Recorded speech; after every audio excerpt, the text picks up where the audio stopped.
औज़ुबिल्लाहिमिनश्शैतानिर्रजीम बिस्मिल्लाहिर्रहमानिर्रहीम। प्रोग्राम दो टोक के साथ मैं हूं आपका मेज़बान मोहम्मद अली। नाजरीन, सुप्रीम कोर्ट के रिमार्क्स और सुप्रीम कोर्ट के रिमार्क्स के साथ ही वफाकी हुकूमत के खिलाफ एक भरपूर चार्जशीट। उसकी वजह दरअसल यह है कि इंसानी तारीख का सबसे बड़ा अलमिया करार दे दिया ख्वाजा साद रफीक साहब के केस को। आया सूरत हाल किस जानिब जाती हुई दिखाई दे रही है?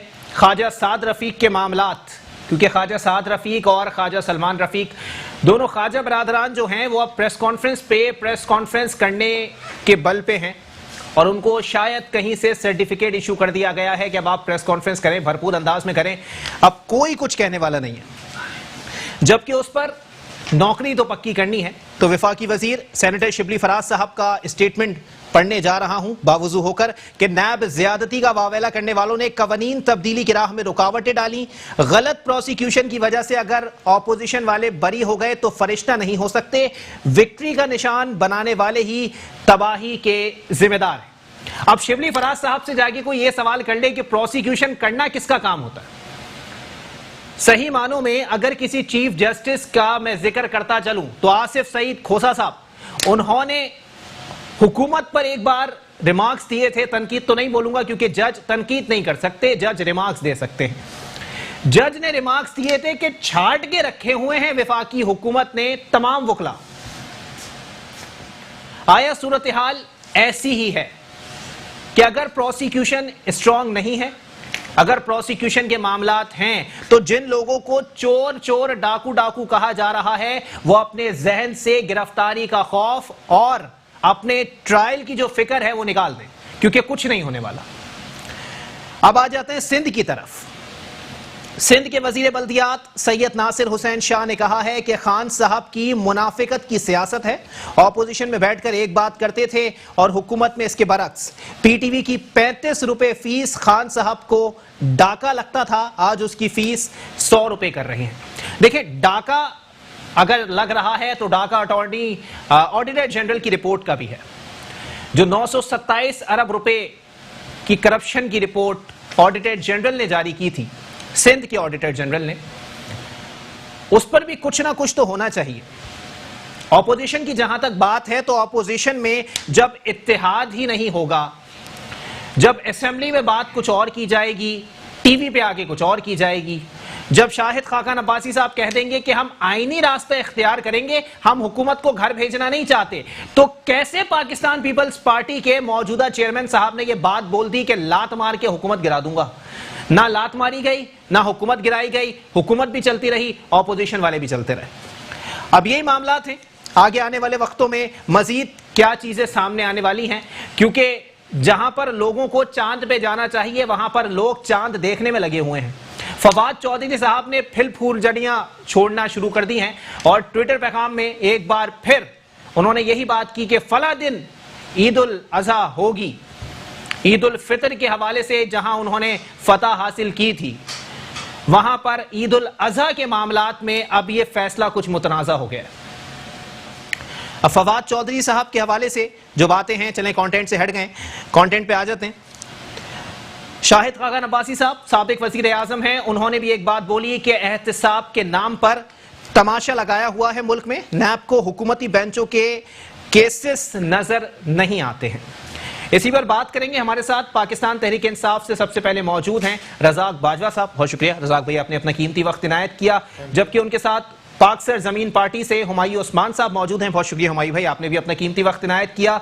जबकि पाकिस्तान पीपल्स पार्टी से काफी अरसे बाद हमें ज्वाइन किया है इकबाल साल साहब ने। बहुत शुक्रिया इकबाल भाई, आपने भी अपना कीमती वक्त इनायत किया। रजाक भाई, गुफ्तगू का आगाज मैं आपसे करूंगा। सर, ये बताइएगा सर, किसने तमाशा लगाया है? कौन पर्दा हटाने वाला और कौन कठपुतली का तमाशा दिखाने वाला? जी देखें, तमाशा तो अपोजिशन ने लगा रखा है। आप देख लें कि कितना अरसा हो गया इन्हें, 30-35 साल इक़्तिदार में रहते हुए इन्होंने तमाशे लगाए। और अब एक ईमानदाराना हुकूमत आई है तो उसके ख़िलाफ़ कभी क्या मुआवज़ाराई कर रहे हैं। मौलाना फजल रहमान साहब चाह रहे हैं कि बस रातों रात गिर जाए, और भी बहुत सारे सियासी जमातों की ख्वाहिश है। लेकिन इंशाअल्लाह ये तमाशा पुतली तमाशा ही रहेगा, कुछ नहीं होगा। लेकिन रज़ाक भाई, आपको नहीं लगता कहीं ना कहीं आपकी भी खामियां नाअहलियां मौजूद हैं जिसका खमियाजा अवाम भुगत रहे हैं? सर, जगह जगह बैनर्स लगे हुए हैं कि अल्लाह से पनाह मांगते हैं कि हम लोगों ने वोट दिया था। नहीं, ऐसी बात नहीं है। अच्छा। ये हमारे मुखालफिन ही लगा रहे हैं। अच्छा। और जिनका ताल्लुक नून लीग से ख़ास तौर पे, उन्हें बहुत ज़्यादा तकलीफ़ हो रही है कि जनाब वो 35-40 साल से अपनी हुकूमत कर रहे थे ना, उन्हें कोई तो पूछने रज़ाक वाला भाई, था, ना फिंगर कोई टिप्स के ऊपर गिनवा सकते हैं कौन सी ऐसी चीजें हैं जिस पर तकलीफ हो सकती है? इन्हें अपोजिशन को तो सारी चीज़ों पे तकलीफ हो रही है। मिसाल के तौर पे? मिसाल के तौर पे इमरान खान के वज़ीर आज़म बनने पर हो गई। अच्छा। चेयरमैन सेनेट चेंज हुआ तो उस पर हो गई। ये तो चाहते हैं कि तहरीक इंसाफ की गवर्नमेंट जो है रातों रात गिर जाए, और ना जाने क्या क्या साजिशें हो रही हैं। ऐसा कुछ नहीं है इंशाअल्लाह ताला। अच्छा। अवाम हमारे साथ लेकिन है। शहबाज शरीफ साहब कह रहे हैं कि ऑपोजिशन को तो साजिश करने की जरूरत ही नहीं है, जो हरकतें आपकी हैं खुद ही गिर जाएंगे। नहीं जी नहीं, वो तो इंशाल्लाह बिल्ली के ख्वाब में गोश ही छिछड़े ही आते हैं। अच्छा। ये पहली बार इनसे इक़्तिदार गया है। जो इन्होंने साइन किया था वो मसाक जमहूरियत या मजाक जमहूरियत, जी। वो इंशाल्लाह अब टूट चुका है। ये दोनों जमातों ने, जो पीपल्स पार्टी और नून लीग ने, कि कुछ बारी तेरी तो कुछ बारी मेरी, तो इंशाल्लाह अब इन दोनों की बारियां गई। अब इंशाल्लाह इंसाफ का डंडा चलेगा और बड़ा मुश्किल हो जाएगा अब इन्हें मजीद। चलें, ठीक है। हुमायूं उस्मान साहब, जनाबे वाला, बताइएगा सर, किस पे चलने वाला है डंडा और किसके लिए सांस लेना मुश्किल हो जाएगा? औज़ुबिल्लाहि मिनश्शैतानिर्रजीम, बिस्मिल्लाहिर्रहमानिर्रहीम। अली भाई, पहले तो आपका शुक्रिया, आपकी इंतज़ामिया का शुक्रिया, यहाँ बैठे अब्दुल रज़ाक भाई का शुक्रिया, इकबाल भाई को सलाम, मेरा रज़ाक भाई को सलाम। थोड़ा सा मैं सच्चाई की तरफ आता हूँ, क्योंकि बात हमेशा ये सोच कर करनी चाहिए कि मैंने जो अपने अमलों का हिसाब देना है तो अपने अल्लाह ताला को, अपने रब्बुल आलमीन को देना है। तो अल्लाह ताला ने, ये थोड़ी सी एक बात लंबी थोड़ी सी होगी लेकिन मैं इस पर इस तरफ ज़रूर जाऊँगा।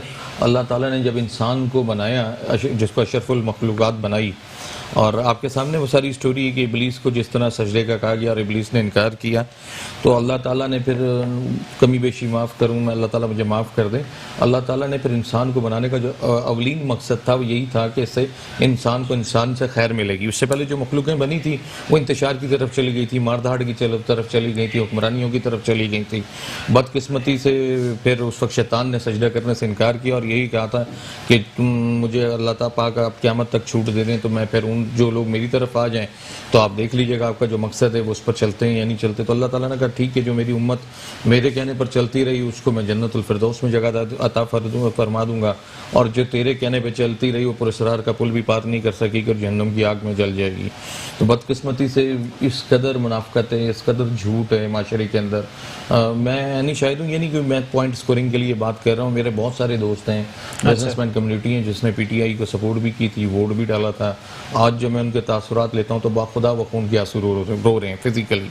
इसमें ये मैं कोई पॉइंट स्कोरिंग वाली बात नहीं कर रहा, अल्लाह माफ़ करे, क्योंकि मैंने जो बात कर रहा हूँ उसमें मैंने अपने अल्लाह को जान देनी और अल्लाह को साथ देना। इसका मतलब है हुमायूं भाई, एक दफ़ा जो हमारी बात हुई थी कि शब्बर ज़ैदी साहब सनतकारों ताजिरों को रुलाना चाहते हैं, तो वो अपने मकसद में कामयाब हो गए?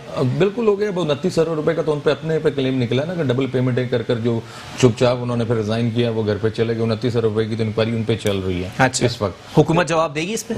देखेंगे देती है नहीं देती, या फिर बाद में अगर कोई फिर दूसरी हुकूमत उससे पूछती है तो फिर कहेगा सियासी केस है। इसी तरह माशरा चल रहा है ना कि करप्शन के केसेस जब भी किसी पे खुलते हैं तो वो कहता है ये पॉइंट स्कोरिंग है और सियासी केसेस हैं। अच्छा। बदकिस्मती से माशरा और ये निज़ाम इसी तरह चल रहा है। कौम को, पूरी कौम को ट्रक की लाल बत्ती के पीछे लगा दिया। बिल्कुल, माशरा निज़ाम मफलूज हो चुका है। इसी के साथ एक ब्रेक के लिए मुझे कहा जा रहा है, ब्रेक के बाद वापस आएंगे। इकबाल सांद साहब अपोजिशन जमात को रिप्रेजेंट कर रहे हैं, जरा पूछते हैं अपोजिशन के अंदर कितनी फूट या कितना इत्तेहाद मौजूद है, क्या लाहेअमल आगे तय होने वाला है। एक ब्रेक के बाद वापस आप। वेलकम बैक नाज़रीन, प्रोग्राम के सिलसिले को आगे बढ़ाएंगे। ऑपोजिशन के हवाले से बात हो रही है, ऑपोजिशन में खुद इत्तेहाद नहीं है, हुकूमती अरकान इसी चीज का फायदा उठा रहे हैं। इकबाल सांद साहब मेरे साथ मौजूद है पाकिस्तान पीपल्स पार्टी से। इकबाल भाई, जनाबे वाला, जिनके अपने घर शीशों के होते हैं, दूसरों को पत्थर मारना उनको जेब नहीं देता। सर, औज़ुबिल्लाहि मिनश्शैतानिर्रजीम, बिस्मिल्लाहिर्रहमानिर्रहीम। अली, आपका भी बहुत शुक्रिया, आप तीनों दोस्तों को सलाम। अली, मैं क्या बात करूं, कहां से करूं, कैसे शुरू करूं? और शीशा और पत्थर, मैं समझता हूं कि मुझे आसिफ अली जरदारी साहब के वो बयान याद आता है ऐसी सूरत हाल में कि इनको अपोजिशन की ज़रूरत कब है। देखिए, इस सारे सिनेरियो में आप गौर करें, आसिफ साहब थोड़े अलील भी हैं, उनकी तबीयत थोड़ी जी, जी, अल्लाह खराब ताला भी है, सेहत अल्लाह उनको अता सेहत दे। उन्होंने कहा था कि हम इनको नहीं गिराएंगे, ये खुद गिरेंगे। अगर आप गौर करें और बखूबी जायजा लें इन सारी सूरत हाल का जो पीटीआई के अंदर चल रही है, तो आपको लगेगा कि इनको अपोजिशन की ज़रूरत नहीं है। ठीक है, एपीसी बुला रहे हैं, उसमें कुछ इश्यूज़ पर बात होगी, 18वीं तरमीम की तरफ जो बात करते हैं, ये कदगन लगाने की कोशिश करते हैं, उस पर बात होगी। नैब कवानीन के खिलाफ जो मामला चल रहे हैं उस पर बात होगी। एपीसी इसलिए बुलाई जा रही है, इसलिए नहीं बुलाई जा रही कि हम इनकी हुकूमत गिराने जा रहे हैं, हमें गिराने की ज़रूरत नहीं है। ये गिरते गिरते रुक जाते हैं, फिर किसी के पैर पकड़ते हैं, फिर जाके माफ़ी तलाफ़ी करके आपको राज़ी कर लेते हैं, कभी मुझे राज़ी कर लेते हैं, कभी हुमायूं भाई, मतलब ये काम यही हो रहा है और कुछ हो नहीं रहा। देखिए, गौर करें अगर इनकी सियासी बसीरत पे, तो आज जैसे आपने नासिर शाह साहब का एक प्रेस कॉन्फ्रेंस के दौरान एक लफ्ज़ उन्होंने कहा, आपने उसको कोट किया है, जी, मैं भी उसी को कोट कर लेता हूँ। देखिए, अपोजिशन के ज़माने के खान साहब के स्टेटमेंट उठा लें और आज के उठा लें, दोनों के कंपैरिजन कर लें, वो अल्लाह की तरफ से है। मैं हुमायूं भाई इज़्ज़त ज़िल्लत अल्लाह के हाथ में, जिस तरह हुमायूं भाई ने कहा, तो बात यह है कि सारे अल्फाज आप उठा लें, पीटीवी के फीस के हवाले से उठा लें, और वो स्टेटमेंट, मैं खान साहब की एक बात जो उन्होंने, मैं वैसे किसी बात को एग्री नहीं करता, लेकिन खान साहब के एक स्टेटमेंट को मैं ज़रूर एग्री करता हूँ कि वो कहते थे कि मुल्क में जब चीनी के प्राइसेस बढ़ जाएं तो वज़ीर आज़म चोर होता है, आटे के प्राइसेस बढ़ जाएं तो वज़ीर आज़म चोर होता है, पेट्रोल के प्राइसेस बढ़ जाएं तो वज़ीर आज़म चोर होता है, डॉलर महंगा हो तो वज़ीर आज़म चोर होता है। ये इनका एक स्टेटमेंट ऐसा है जिसको मैं एग्री करता हूँ, और इस बात को भी अब पीटीआई के दोस्तों को भी एग्री करना चाहिए कि वज़ीर आज़म चोर है। जरूरत नहीं है, आपने खुद एडमिट कर लिया कि ऑपोजिशन की जरूरत ही नहीं है सर। इतनी कमजोर हुकूमत है आप लोगों के नजरिए के मुताबिक, फिर भी ऑपोजिशन कुछ नहीं कर पा रही सर, नैब उठा के ले जाती है, अदालतों में पेश कर देती है, इतनी जिल्लत बर्दाश्त कर रहे हैं आप। बजट में हमें सपोर्ट बताएं सर। मतलब बाजवा साहब, मैं थोड़ा इस बात का कायल हूं, मैं भी आपको सुनूं और आप भी मुझे सुनो, बहुत मजा आएगा, वरना वो प्रीवियस जो होता रहा वही होता रहेगा। अच्छा देखिए, सूरत हाल पता है क्या है, अगर हम गौर करें पीटीआई के इमरान खान के और पीटीआई की जो साफ और शफाफ चली, पीटीआई का एक गाना इन्होंने बड़ा मशहूर हुआ था, जी जी, पीटीआई के और माफियाज की बात करते थे इमरान खान साहब। पीटीआई के साथ जहांगीर तरीन नाम के एक शख्स थे जो बहुत ही मकबूल तरीन थे। अच्छा, वो इस वक्त किधर हैं? लंदन में। ईसीएल में उनका नाम डाला, क्यों डालेंगे? क्यों नहीं डाला? शुगर कमीशन में उनका जिक्र नहीं था? तो शुगर असद उमर साहब पीटीआई का दिमाग, अच्छा, वो एसीसी को हेड करते थे जिसमें शुगर को एक्सपोर्ट करने की इजाजत दी गई। क्या असद उमर के खिलाफ इंक्वायरी चल रही है? तो जवाब मिलेगा नहीं। खुसरो बुख्तियार के भाई का नाम आता है शुगर कमीशन के काम में, अच्छा, क्या उनके खिलाफ कोई नैब ने इंक्वायरी कंडक्ट की? तो जवाब मिलेगा नहीं। अलीम खान साहब कुछ अरसे के लिए दिखावे के लिए गिरफ्तार किया गया, उसके बाद दोबारा उनको बुलाया गया, तो जवाब मिलेगा नहीं बुलाया गया। वजीर आला, साबिक वजीर आला परवेज खटक साहब, इख्तियारात का नाजायज इस्तेमाल का इल्जाम उनके ऊपर, और बीआरटी मंसूबे की जब इंक्वायरी कंडक्ट होती है तो कोर्ट चले जाते हैं, स्टे लेते हैं, इंक्वायरी को रुकवा लेते हैं। चलें, अल्लाह करेगा रोज़े क़यामत जो है ये इंक्वायरी भी सामने आई जाएगी, हम देखेंगे। बहुत सारी ऐसी बातें, आजम सवाती इख्तियारात का नाजायज इस्तेमाल, सब्तीन खान 2.5 मिनरल डिपॉजिट का जो केस उनके ऊपर चल रहा है, रजाक दाऊद साहब, जी जी, 309 अरब रुपए का प्रोजेक्ट, अच्छा, उसी प्रोजेक्ट के वो वजीर, मुशीर और कॉन्ट्रैक्टर भी, सुन तो लें, कॉन्ट्रैक्टर भी वही। चलें, ठीक है, तो सारी सख्तियां कौन कौन सी बातें मैं कहूं और क्या क्या बातें बताऊं? बिल्कुल ऐसा ही है, इसमें कोई दो राय नहीं है। 462 अरब रुपए में जो डॉक्टर आसिम हुसैन साहब को आज भी बाहर जाने की इजाजत मिल गई, उस पर क्या करेंगे? देखिए, डॉक्टर आसिम गिरफ्तार रहे, मैं आपसे सवाल करता हूं, नहीं सर, क्यों नहीं रहे गिरफ्तार? डॉक्टर आसिम हुए ना, डॉक्टर आसिम को नैब ने तवील अरसे तक तो बंद में रखा, की कस्टडी में रहे, मेरे भाई कस्टडी में रहे, आपने उसकी इंक्वायरी कर ली, नो, आप प्रूफ नहीं कर सके वो इल्जाम था। अच्छा, इल्जाम, फिर अगर इल्जाम खान साहब नहीं रहे, नहीं, मुझे एक बात बताया ना, मैं तो 10 नाम गिनवा रहा हूँ। अच्छा, मैं 10 नाम गिनवा रहा हूँ। क्या आसिफ अली जरदारी को 12 साल जेलों में नहीं रखा? क्या इन्होंने अभी मौजूदा हुकूमत ने, अभी जो मौजूदा हुकूमत है, नैब ने जेलों में नहीं रखा आसिफ साहब को? बिल्कुल, किसने रखा? देखिए, मेरी बात गौर से सुने अली, बात यह है, मेरे भाई बाजवा साहब ने बड़ी आसाम से कर देते हैं इनके पास। देखें, अब अव्वल तो इनको ना सबक दूसरा पढ़ लेना चाहिए, अच्छा, और क्लास भी प्रमोट कर लेनी चाहिए, आगे क्लास में चले जाएं। देखें, अगर तो हम ये 30-35 साल का गाना गाते हैं, हिसाब लगाएं, कलम उठाएं आप भी और आप भी। पाकिस्तान पीपल्स पार्टी की 88 की गवर्नमेंट शहीद मोहतरमा बेनजीर, आप आसिफ जरदारी पे इल्जाम लगाते हैं ना, भुट्टो साहब की बात नहीं करते ना, ठीक है, छोड़ दें जी। बीबी की 18 साल की हुकूमत 1988 में, कितने? 18 महीने जी। 93 वाली हुकूमत बेनजीर भुट्टो की 22 महीने, कुल मिला के कितने महीने हो गए? 40 महीने, ठीक है। उसके बाद 2008 से 2013 तक 5 साल, टोटल कितने हो गए? कुल मिला के 8 साल, 8 साढ़े 8 साल, ठीक है। अब मुझे बताएं, 8-8.5 साल का इल्जाम ये पीपल्स पार्टी पर इस तरह लगा देते हैं कि 70 साल से हम ही हुकूमत कर रहे थे। अच्छा, अब इनसे कोई पूछे जिसके ये चीफ पोलिंग एजेंट बने हुए थे इमरान खान साहब, जनरल मुशर्रफ के 9 साल पर इनको बात करने में शर्म आती है। इनसे कोई पूछे जनरल जिया के 11 साल के ऊपर इनको बात करने में इनकी जबान पे क्या कीड़े काटते हैं? आपके दौर पे क्या मसला है? तो लोग क्या मसला है? सर, एक कमाने वाला होता था, 25 खाने वाले होते थे, आज 25 के 25 कमा रहे हैं। बस खुशकिस्मती से खुदकिस्मती से 9/11 का वाकया हो गया था। अच्छा। पाकिस्तान में जलजला आ गया था, डॉलर की बरसात हो गई पाकिस्तान के अंदर। अच्छा। और यकीनी तौर पर पाकिस्तान खुशहाल हो गया, इसमें कोई शक नहीं। चलें, ठीक है। रज़ाक भाई, जनाबे वाला बताइएगा सर, नैब का रवैया यकतरफा, 10 बंदे आपके छोड़ के 25 बंदे ऑपोजिशन के पकड़ लेते हैं, बताएं सर। देखिए जी, मैं पहले तो इकबाल खान साहब की बात को आगे बढ़ाऊंगा कि जब पीपल्स पार्टी करप्शन के खिलाफ बात करती है ना, जी जी, तो ये क़यामत की निशानियों में निशानी है। अच्छा, यानी पीपल्स पार्टी के दोस्त जब करप्शन के खिलाफ बात करते हैं तो इससे बढ़कर क़यामत आने की मेरे ख्याल कोई बड़ी निशानी और नहीं हो सकती।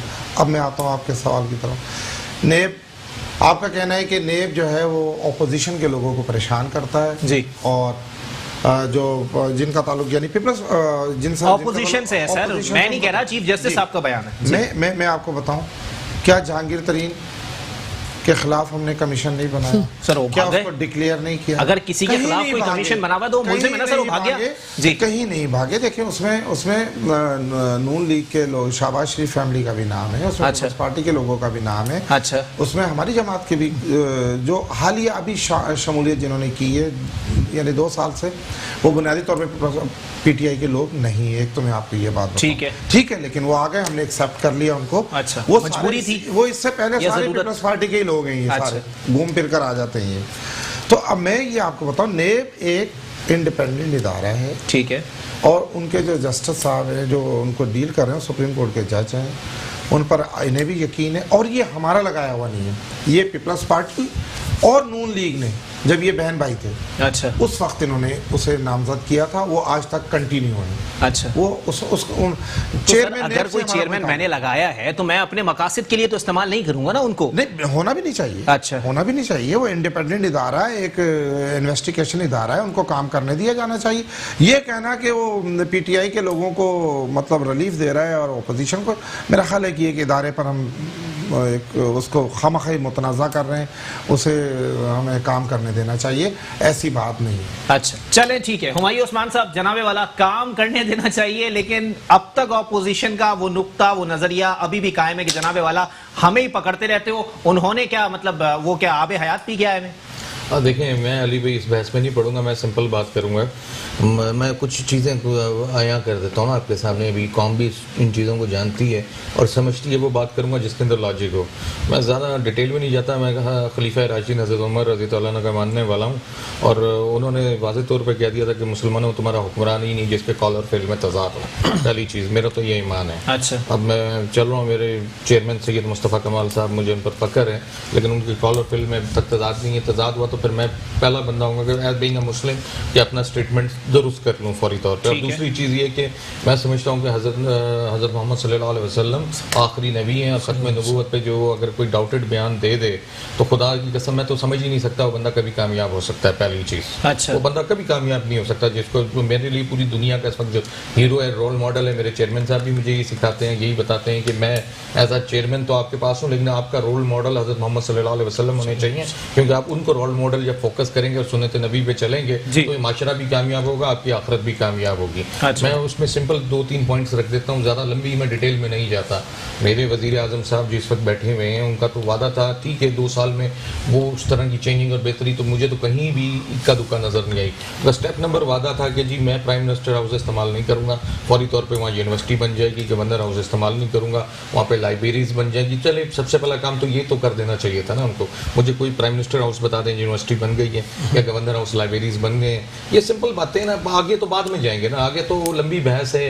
मैं भी नहीं चाहूँगा कि भाई से मैं बहस करूँ, क्योंकि भाई हैं मेरे, मुसलमान भाई हैं जी, इनकी दिल आज़ारी हो या किसी की भी दिल आज़ारी हो, अगर कोई बंदा, मैं ये चंद पॉइंट्स हैं, इसी से कौम को फैसला कर लेना चाहिए। अब हम डिटेल में जाएंगे, वो चीज़ डिलीवर नहीं हो सकी। 25 जुलाई से पहले इमरान खान साहब इस मुल्क के पॉपुलर तरीन लीडर थे, मुझ समेत मैं उनको पॉपुलर तरीन लीडर समझता था। मैं समझता था कि 25 जुलाई के बाद जो उन्होंने कंटेनर पर खड़े होकर कौम से वादे किए, इनकलाबी भी चेंज आएगा, मुझे सियासत करने की जरूरत नहीं पड़ेगी, मैं अपने बच्चों के साथ बड़ी अच्छी ज़िंदगी गुजारूंगा, पाकिस्तान के किसी भी कोने में बैठ जाऊंगा या पाकिस्तान से घूमने फिरने बाहर जाया करूंगा, इस दलदल और इस कीचड़ के अंदर मैं दाखिल नहीं होऊंगा। लेकिन बाखुदा वो डिलीवरी नहीं हो सकी जो कंटेनर पे पाते थे। आज कराची की अवाम, मैं कराची में बैठा हूँ, आपके सामने लोड शेडिंग का हाल आप देख लें कि इलेक्ट्रिक ने जीना दोबर कर दिया। जो कच्ची आबादियों के लोग हैं जहाँ पे 15-15 घंटे बिजली नहीं है, टीन की छत के नीचे वो बैठे हुए बेचारे गर्मी के अंदर, कोरोना के इन हालात में किस तरह गुजारा करते होंगे लोग। यहाँ भूख के पीछे खुदकुशी कर रहे हैं, महंगाई आपके सामने।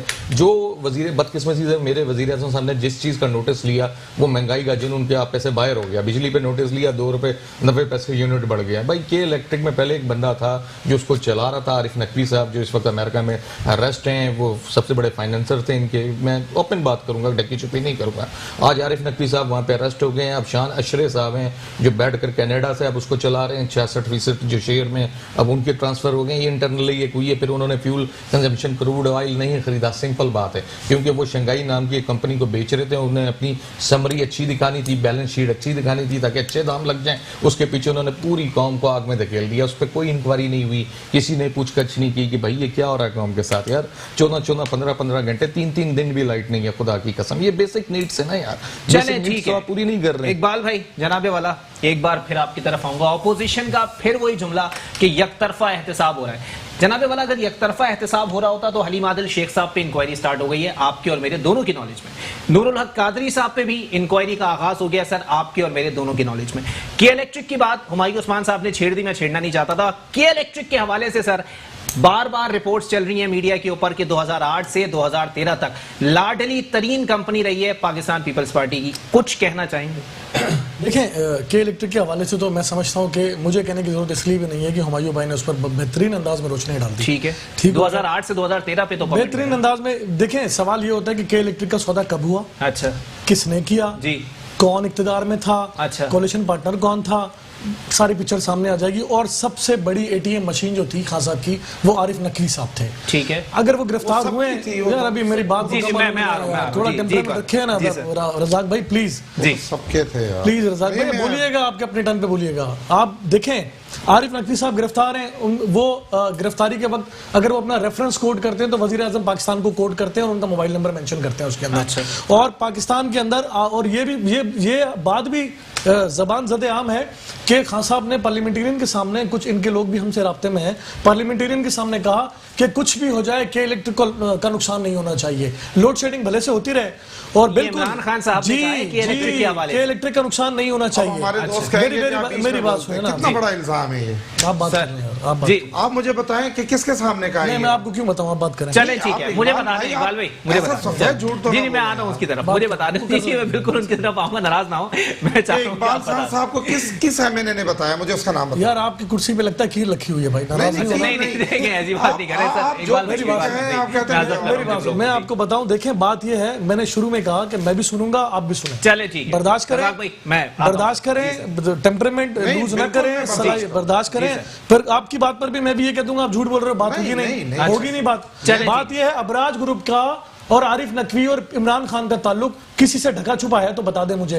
क्या पीटीआई की एटीएम मशीन नहीं था? आरिफ नकवी इलेक्शन में सबसे ज्यादा और इलेक्शन से पहले भी सबसे ज्यादा अगर फंड किसी ने किया है पीटीआई को तो आरिफ नकवी ने किया है। क्या इससे डिनाई करेंगे पीटीआई के लोग? और के इलेक्ट्रिक की वजह से जो आज कराची के शहरी अजाब में है, इसकी जिम्मेदार सबसे पहले जनरल मुशर्रफ और एमकिन थी और आज पीटीआई की हुकूमत है वफाक की। अच्छा, बीच में 2 दौर खा गया।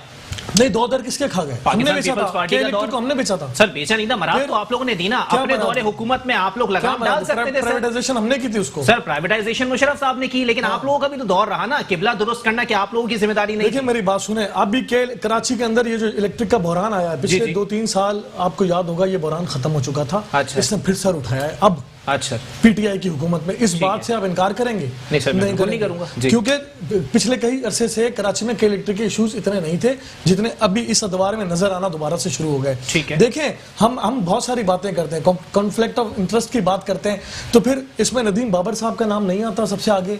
क्या मुझे बताएं, इसमें रजाक दाऊद साहब का नाम नहीं आता? अब कॉन्फ्लिक्ट ऑफ इंटरेस्ट की बात कर देते हैं हम। ये बात खान साहब कहा करते थे, दौरी शौरियत की बात खान साहब कहा करते थे। अब इतनी बड़ी तवील अरबों खरबोपति लोग जो आके जो इंपोर्ट करके जो रेंटल आए हुए हमारे मुल्क में और हमारे मुल्क को चलाने की कोशिश करें, शॉर्टकट अजीज की तरह और मोइन कुरैशी की तरह, वो भी चले जाएंगे, नजर नहीं आएंगे। नजर पता है कौन आएगा? हुमायूं भाई जैसा पॉलिटिकल वर्कर नजर आएगा, इकबाल खान जैसा पॉलिटिकल वर्कर नजर आएगा, अगर रजाक भाई सही सिमत में जाएंगे तो ये पॉलिटिकल वर्कर नजर आएंगे। बात यह है कि इन लोगों ने चले जाना है। जुल्फी बुखारी ने पता नहीं कौन कहां से कब आया। दौरी शरीयत में हमारे मुल्क में क्या कानून है? किस दूसरे ममालिक के हल्फ याफ्ता लोग जो है हमारे मुल्क में हुक्मरानी कर रहे हैं। ये खुदा की कसम ये हम पर अजाब नहीं है। चलें ठीक है, एक ब्रेक के लिए मुझे कहा जाए, ब्रेक के बाद प्रोग्राम को यहीं से कंटिन्यू करेंगे। रजाक भाई काफी देर से इंटरप्ट करने की कोशिश कर रहे थे, अब उनको मौका मिलेगा कि जो इल्जाम आयद किए गए हैं उस पर वो अपना क्या मौकफ रखते हैं। एक ब्रेक के बाद वापस आप वेलकम बैक नाज़रीन, प्रोग्राम के सिलसिले को आगे बढ़ाएंगे। रजाक बाजवा साहब पाकिस्तान तहरीक इंसाफ से मेरे साथ मौजूद हैं। रजाक भाई अब आपकी बारी है सर, अब आप बोलें जो इल्जाम आप पर आयद किए गए हैं सर, अभी मानते हैं? मेरे दोनों भाइयों ने, मेरे सियासी दोस्तों ने मेरी पार्टी पर और मेरे कायद पर बहुत बातें की। इमरान खान पर मैं जवाब देता हूँ। कहा गया कि यूनिवर्सिटी का ऐलान किया था प्राइम मिनिस्टर हाउस में। मेरा ख्याल है कि सियासी वर्करों को थोड़ी बहुत सियासी बसीरत भी होनी चाहिए। वो बिल्कुल उसका आगाज़ हो गया। उसके एक हिस्से में यूनिवर्सिटी बनाने जा रहे हैं, उसकी बिल्कुल तैयारियां हैं, उसका काम शुरू हो गया। आप देखें 18 करोड़ रुपया सालाना प्राइम मिनिस्टर हाउस का खर्च कम किया गया है। ऐवान सदर जहां हमारा प्रेसिडेंट इस वक्त मौजूद है, 60% उसके अखराजात कम किए गए हैं। फिर भी पीटीआई को कहा जा रहा है कि आप करप्शन फलां चीज़। यार हम अभी हमें हुए हैं 20-22 महीने, अच्छा, बीच में कोई 8 महीने कोरोना ले गई है और मुल्क के हालात क्या आपने हमें बड़े खूबसूरत दिए थे? क्या ख़जाने भरे हुए थे? चोर हुकूमतें यहाँ गुजरी हैं, उन्होंने हशर क्या किया था मुल्क का? मुल्क किस तरह, ये तो जब खान साहब आए हैं, वज़ीर आज़म हाउस आए हैं, क्योंकि वो वहाँ की बहुत सारी चीज़ें ऐसी नहीं होती जो आपको आम हालात में बाखबर रहे हैं आप। जब वो वहाँ अल्लाह ने उनको ये मनसब दिया तो उन्होंने देखा वहाँ क्या हालत है। आप इमरान खान की नीयत पर, इमरान खान की ईमानदारी पर उसका बदतरीन दुश्मन भी तनकीद नहीं कर सकता। अल्लाह का सर, आप बदतरीन दुश्मन की बात कर रहे हैं या सियासी मुखालिफ ने बोल दिया कि के इलेक्ट्रिक का नुकसान नहीं होना चाहिए? देखिए जी, के इलेक्ट्रिक, ये बिल्कुल मैं इस बात से एग्री नहीं हूँ। अच्छा। मेरे दोस्त ने ये बात की, अल्लाह जाने इनको कौन से फरिश्ते ने ऐसी बात बताई है। अच्छा, यानी इमरान खान कहेगा कि कराची की आवाम को आप लोड शेडिंग में डाल दें, बस मेरे आरिफ नकवी साहब को कुछ। अरे बाबा नहीं, इमरान खान किसी को बख्शने वाला नहीं है, ऐसा बिल्कुल नहीं है। और वो जो आरिफ हैं हमारे आरिफ नकवी साहब, वो तो सबके दोस्त हैं। क्या वो जरदारी के दोस्त नहीं है? क्या क्या क्या एमकेएम के लोगों के साथ उनके ताल्लुक? आरिफ नकवी साहब जरदारी साहब के भी दोस्त हैं। बिल्कुल, ये तो वो तो मतलब एडमिट करें, खान साहब के भी हैं वो तो। अच्छा। नहीं, मैं मान रहा हूँ जरदारी साहब के हैं, इकबाल भाई तस्दीक करेंगे? अच्छा, वो नहीं मानते, इन्होंने मान लिया। अब मैं ना मानूं। अच्छा, मैं ना मानूं। अच्छा, अब मैं ना मानूं, ये तो एक अलग बहस है। मेरा कहने का मकसद ये है कि हमें हकीकत से रहना चाहिए, हकीकत माननी चाहिए, हकीकती बात करनी चाहिए। हमें लोग देख रहे होते हैं। अब हम अगर मुस्तफ़ा कमाल साहब हैं, बहुत अच्छे हमारे कराची के जिम्मेदार हैं, कारकुन हैं, वो कोई नेशनल लीडर नहीं है, ठीक है। जो उनके करतूत हैं, क्या कराची की आवाम भूल गई है उनको? ये जो मिसाल के तौर पे कराची बनाया था ना उन्होंने, ये करतूत क्या कराची बनाया यार? अच्छा। सारे पैसे मुशर्रफ ने दिए, डॉलरों की बरसात की, उन्होंने कहा मेरी कुर्सी मजबूत रहे, जो करते हो करो। ये कराची आधे घंटे में कराची डूब रहा होता अगर कराची बनाया मुस्तफा। सर मेंटेन नहीं रखा ना। किसने मेंटेन नहीं रखा? उसके बाद कौन था? वो भी तो इन्हीं का ही था। ये और मौजूदा मेयर कौन है?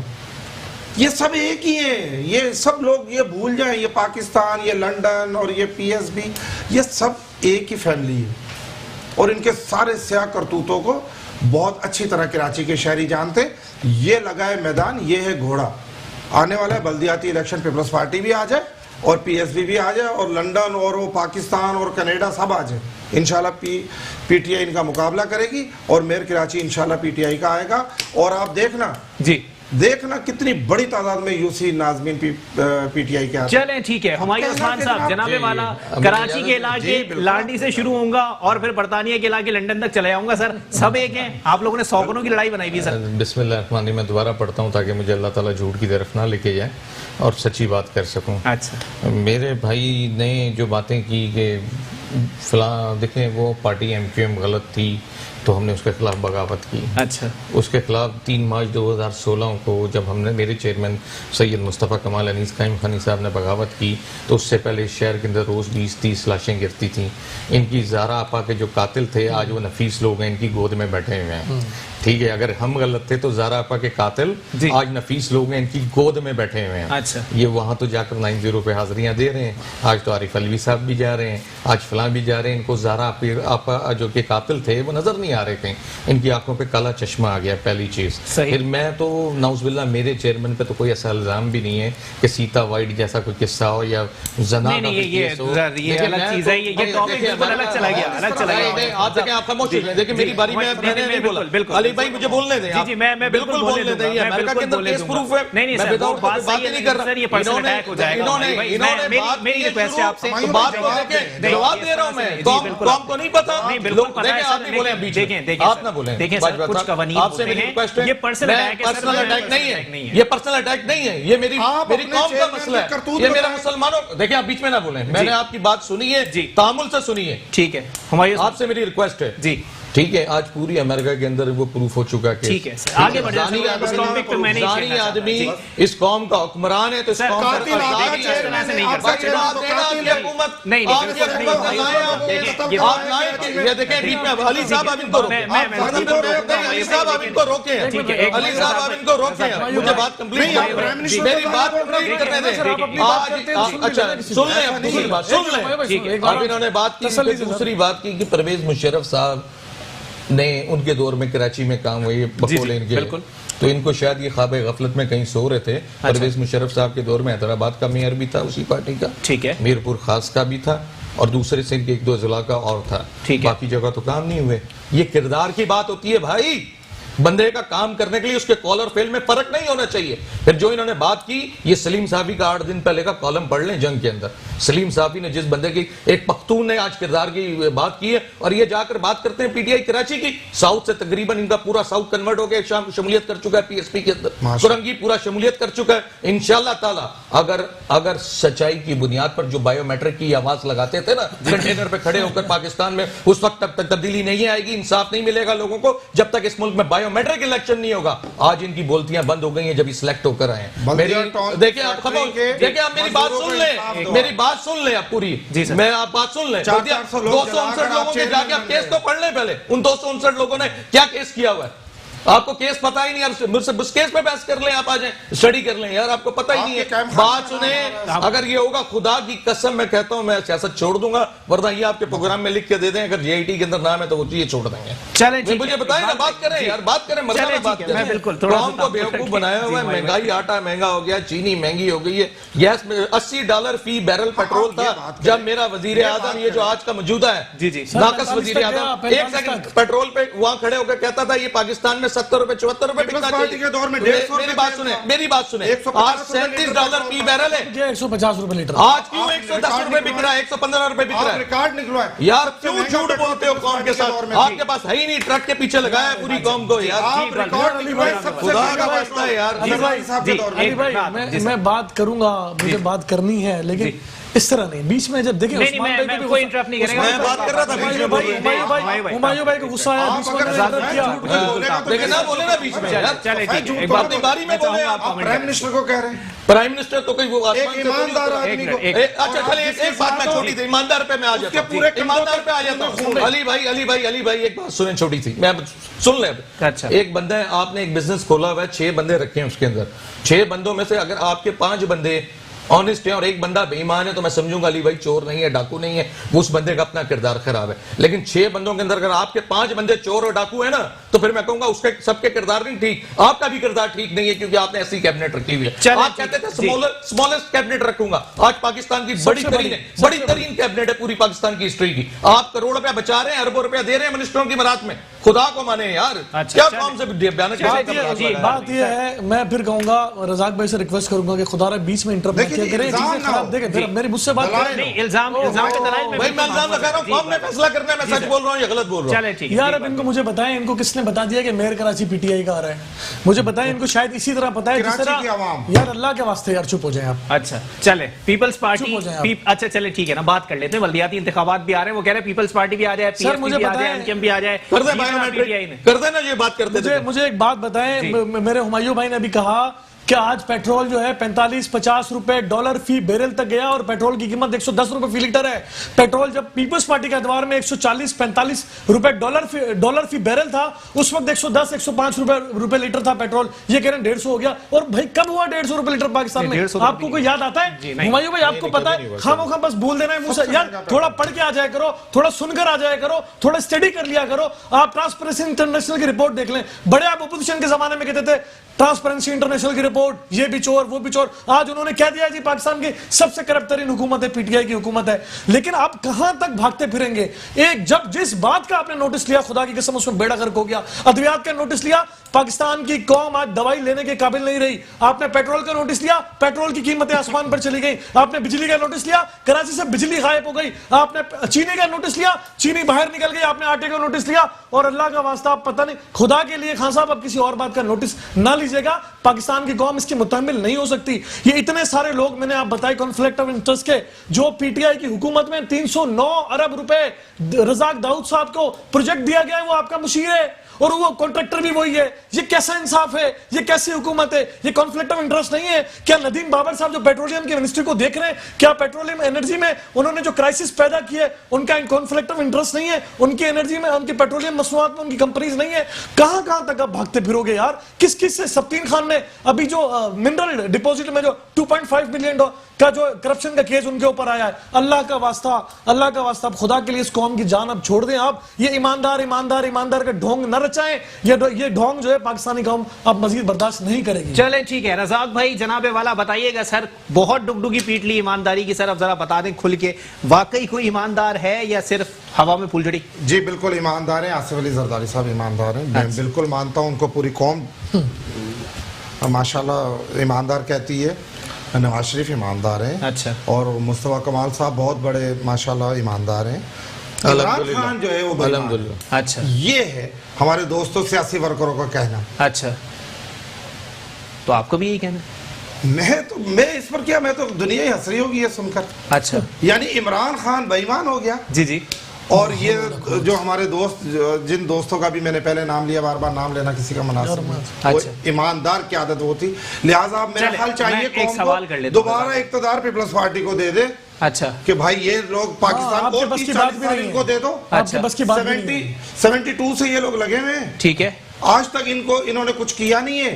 अभी मजीद इनको वक्त दे दे भाई, ये मुल्क ही इनके हवाले कर दें, ये जाने और इनका कहा। और दूसरी सियासी जमातों को तो, ईमानदार आदमी को तो ये बर्दाश्त कतल करने को तैयार ही नहीं। 7 साल से चले ठीक है। अच्छा, एक सवाल छोड़ दो मेरे भाई, 7 साल से केपी में इनकी हुकूमत है, बीआरपी पर तबसरा कर दें सर। क्या हो गया बीआरपी? कुछ ना करें, बीआरपी में कुछ ना इदारे बैठे हुए हैं ना, आप आए ना, कुछ ना करें, आप नेब जाएं।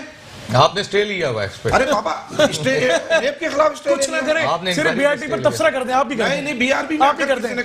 मैं आपको ईमानदारी से बता रहा हूँ कि बखुदा हमारी पीटीआई में, जहाँ तक मैं हूँ, जहाँ तक मेरी अप्रोच है, बखुदा ऐसी करप्शन में मुलव्वस बंदे को बर्दाश्त नहीं किया जा रहा। चलें ठीक है, हुमायूं उस्मान साहब जनाब, वन लाइनर, टाइम खत्म हो गया। देखें, बिस्मिल्लाहिर्रहमानिर्रहीम फिर पढ़ूंगा मैं। और कौम को फैसला करना है, इस वक्त सारी कौम के सामने चीज़ें आया हो चुकी हैं। कौम की बड़ी उम्मीदें थी, लेकिन वो रेजा हो गई हैं शीशे के गिलास की तरह। अच्छा। खुदा के वास्ते ना सिर्फ अपने हाल पर रहम खाएं और अपने आने वाली नस्ल सर अवाम क्या करें? हुमायूं भाई, अवाम की सुनता कौन है सर? अवाम की सुनेगा ना जब अवाम एक हो जाएगी। अवाम तफरकों में ना बटे, इस तरह जाली सियासतदानों के नारों पे ना बटे, गानों में ना बटे।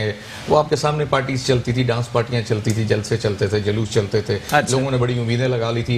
आपको सबसे बड़ी बात बताऊं कि ये जो कहते हैं कि हमारा सबसे बड़ा जो एसेट है वो पाकिस्तानी है जो पाकिस्तान से बाहर बैठे हैं। तो PIA को इन्होंने जो करके, जो बेचारे पायलट बाहर की कंपनीज में नौकरियां कर रहे थे, लाखों डॉलर ले रहे थे, आज वो बेरोजगार हो गए हैं और धक्के खा रहे हैं और पाकिस्तान आ रहे हैं। मुझसे आज 3 लोगों ने रब्ता किया जो मुख्तलिफ एयरलाइनों से फारग हुए हैं और उन्होंने कहा हमारा लगेज है और खुदा के वास्ते कोई सस्ता मकान ढूंढ दो। अब तो हमारी तनख्वाह भी नहीं है, जो जमा पूंजी थी वो भी हम वहाँ खा चुके हैं और या तो इमरान खान साहब के फंड में दे चुके हैं जलसे जुलूसों के, बाकी हमारे पास अब इतने नहीं बचेंगे, मकान भी यहाँ अगर अपना ले लें तो रेंट पे कोई मकान ले दो। उन्हीं लोगों को आपने डस दिया यार, ये उन्हीं लोगों को आपने मार दिया जो आपके सबसे बड़े वोटर और अली भाई मैं एक सवाल नहीं आखिरी जो मुझे बात करने के मैं उस पर बात कर लूंगा। मैं ये गुजारिश करूंगा हुमायूं भाई से कि आपकी पार्टी माशाल्लाह बहुत बड़ी पार्टी है, कश्मीर तक जीतेगी। मैं आपको मुबारकबाद देता हूं। इंशाल्लाह कश्मीर तो छोटा बड़ा आपने 200 जो 59 मजदूर है ना बल्दिया के, जी जी, उनके इंसाफ के लिए आ जाना चाहिए मुस्तफा कमाल भाई को मैदान। ठीक है जी जी, इकबाल भाई सर यार आपको दूर इस पे दूर जाने की जरूरत ही नहीं है। आपके साथी बैठे हैं, लोग उनसे पूछे ना इनके जो मौत के जिम्मेदार हैं वो कौन लोग हैं।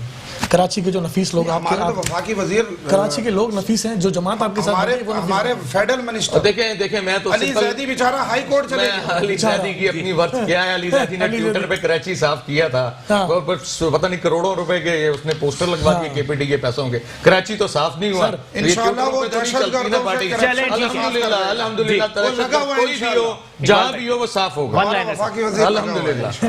259 लोगों ने पर्चा किया हुआ है, मेरे ख्याल बल्दिया के जो मुतासरीन हैं इनको पता ही नहीं है केस का, अली बे नहीं पता। चले ठीक है, इसको चेन पर याद रखेंगे बाकायदा तौर पर और फिर बात करेंगे इसके ऊपर। मैं बिल्कुल हुमायूं उस्मान साहब को भी दावत दूंगा और रज़ाक भाई को भी दावत दूंगा। इकबाल भाई वन लाइन में ये कि पाकिस्तान के इदारों को बर्बाद करने की जिम्मेदारी और ठेका उन्होंने उठाया हुआ है जी। रोजवेल होटल है शायद कोई अमेरिका में, अमेरिका में पाकिस्तान की मिल्कियत है या PIA की मिल्कियत है। आप थोड़े दिनों में सुनेंगे कि वो जुल्फी बुखारी साहब ने खरीद लिया या उसके साथ उनकी पार्टनरशिप है, शहबाज गिल भी उसमें शहबाज गिल भी इन्वॉल्व है। ये थोड़े दिनों में आप देखेंगे। तो मैं समझता हूँ कि हुकूमत पाकिस्तान जो इस वक्त मौजूद है वो पाकिस्तान के इदारों को मुझे लगता है कि आने वाले दिनों में कोई पाकिस्तान को भी प्राइवेटाइजेशन की तरफ ना ले जाएंगे। चले ठीक है, बहुत शुक्रिया। इकबाल सान साहब पाकिस्तान पीपल्स पार्टी से मेरे साथ मौजूद थे, रज़ाक बाजवा साहब पाकिस्तान तहरीक इंसाफ और हुमायूं उस्मान साहब पाक सर जमीन पार्टी से मेरे साथ मौजूद थे। आप तीनों मेहमानान का बहुत बहुत शुक्रिया। मामलात ये हैं कि वाकई किसी चीज का कोई कॉन्क्लूजन निकलना चाहिए। जबानी जमा खर्च बहुत हो चुका, अवाम बहुत ज्यादा परेशान है। बारहा ये आवाज उठा रहा हूं कि जनाबे वाला आप खुदा के लिए अवाम का सोचना शुरू कर दें। ऑपोजिशन की ऑल पार्टीज कॉन्फ्रेंस और हुकूमत के खिलाफ जो प्रेस कॉन्फ्रेंस की गई थी उसको हुकूमत को बिल्कुल सीरियस लेना चाहिए कि जनाबे वाला अगर इस हद तक ऑपोजिशन आ गई है तो कहीं ना कहीं कोई ना कोई खतरा जरूर मौजूद है। इसी के साथ अपने मेजबान मोहम्मद अली को दीजिए इजाजत। अल्लाह हाफ़िज़।